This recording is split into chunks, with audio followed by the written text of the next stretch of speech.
Quelle est la différence entre ceux qui arrivent à décrocher un crédit immobilier et ceux qui n'arrivent pas?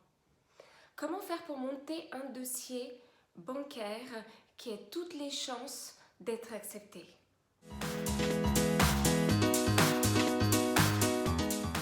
Bonjour, je suis Détiline Duteil, investisseur et coach en investissement immobilier. Merci d'être fidèle à notre rendez-vous sur YouTube ou sur mon blog. Aujourd'hui, j'ai décidé de faire une série de vidéos consacrées au dossier bancaire. Pourquoi?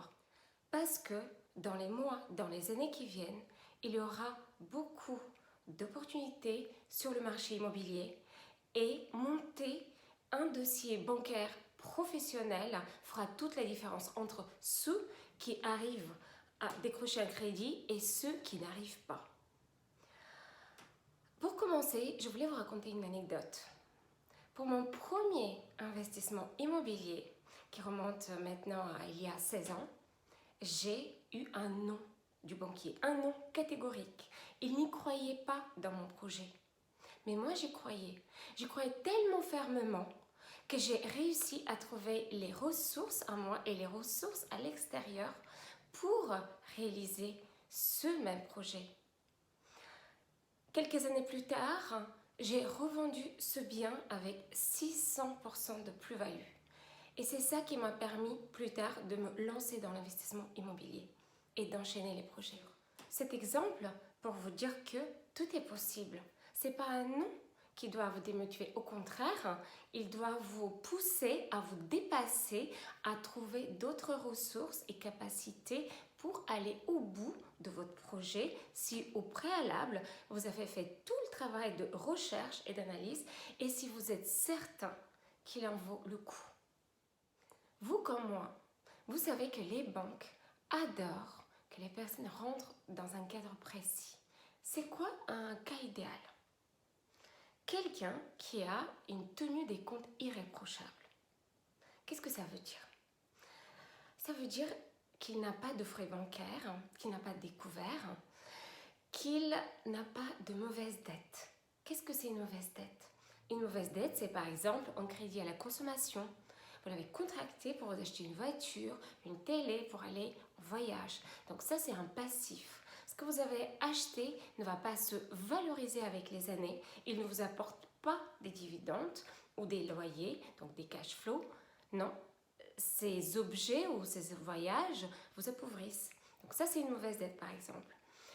A contrario d'une bonne dette, vous contractez un crédit immobilier, vous achetez un appartement que vous louez et bien évidemment, vous recevez des loyers qui éventuellement remboursent ce crédit. Oui, chaque année qui passe, vous vous enrichissez un peu plus.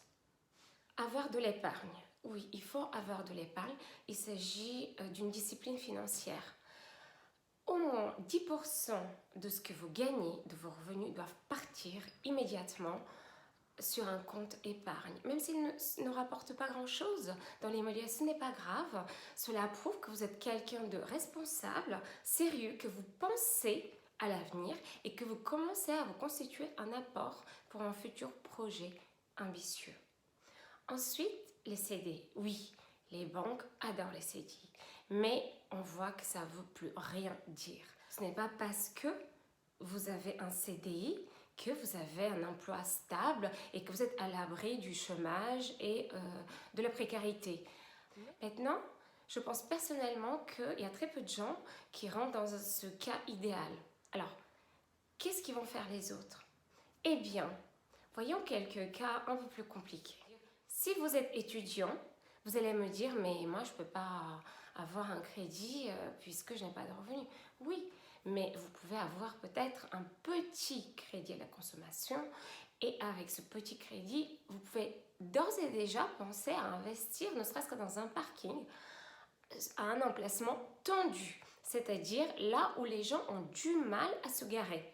Un emplacement où vous êtes sûr de le louer. Évidemment, vous ne pouvez pas vous permettre de faire des erreurs, surtout si vous êtes jeune et surtout si vous débutez. Donc déjà, si vous faites ça, vous allez avoir vos premières rentrées d'argent ou ne serait-ce que ce premier loyer va rembourser les traites mensuelles.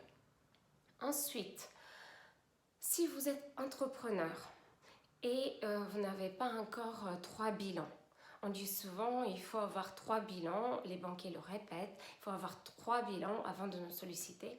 Ayez déjà un excellent premier bilan et je vous assure qu'ils vont vous regarder, ils vont vous écouter avec beaucoup d'intérêt. Ensuite, les CDD. Vous me direz, mais moi j'ai enchaîné les CDD. Ok, ce n'est pas grave.